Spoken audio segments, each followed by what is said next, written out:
നന്മയെക്കുറിച്ച് മഹാന്മാക്കൾ പറഞ്ഞിട്ടുള്ള വചനങ്ങളാണ് ഇപ്പോൾ ഞാൻ പറയാൻ ആഗ്രഹിക്കുന്നത്. നന്മ പ്രവർത്തിച്ചാൽ അതിൻ്റെ 10 ഇരട്ടി പ്രതിഫലം ലഭിക്കും. ഖുറാനിൽ പറയുന്നത് അതാണ്. നന്മ പ്രവർത്തിച്ചാൽ 10 ഇരട്ടി പ്രതിഫലം ലഭിക്കും.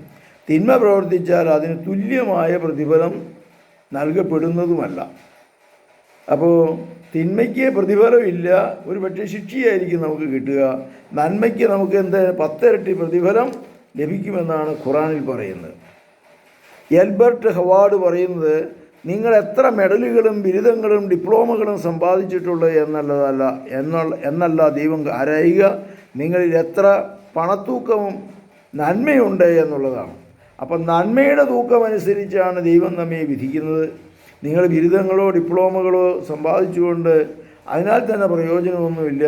മെഡലുകൾ ഉണ്ടാകാം, ഡിപ്ലോമകൾ ഉണ്ടാകാം, അത് നോക്കിയല്ല ദൈവം വിധിക്കുന്നത് എന്നാണ് എൽബർട്ട് പറയുന്നത്.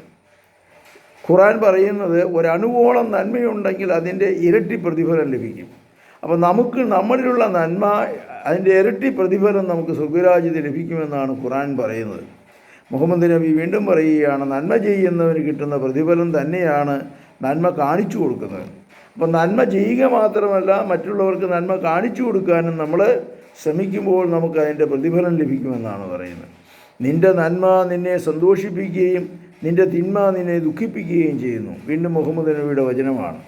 നന്മ നിന്നെ സന്തോഷിപ്പിക്കുന്നു. നീ ചെയ്തിട്ടുള്ള നിൻ്റെ ജീവിതത്തിൽ വാർദ്ധക്യത്തിലൊക്കെ ഇരുന്ന് ചിന്തിക്കുക, നീ എന്ത് നന്മ ചെയ്തിട്ടുണ്ട്, അത് നിന്നെ സന്തോഷിപ്പിക്കുന്നു.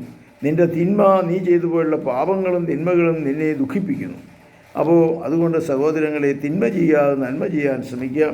കർത്താവേ, ഈ ദിവസങ്ങളിൽ നന്മ ചെയ്യുവാനുള്ള കൃപാവരം ഞങ്ങൾക്ക് നൽകണമേ. ഞങ്ങളെ സുഖപ്പെടുത്തണമേ, ധൈര്യപ്പെടുത്തണമേ. ഈ വീഡിയോ കാണുന്ന മക്കളിലേക്ക് അങ്ങയുടെ നന്മയുടെ കൃപാവരം ചൊരിയണമേ. അവർക്ക് ശക്തിയും ധൈര്യവും നൽകണമേ. നമ്മുടെ കർത്താവായ യേശുമിശിഹായുടെ കൃപയും പിതാവായ ദൈവത്തിൻ്റെ സ്നേഹവും പരിശുദ്ധാത്മാവിൻ്റെ സംസർഗവും നിങ്ങളോടുകൂടി ഉണ്ടായിരിക്കട്ടെ, ഇപ്പോഴും എപ്പോഴും എന്നേക്കും. ആമേൻ. യേശുമിശിഹായ്ക്കും സ്തുതിയായിരിക്കട്ടെ.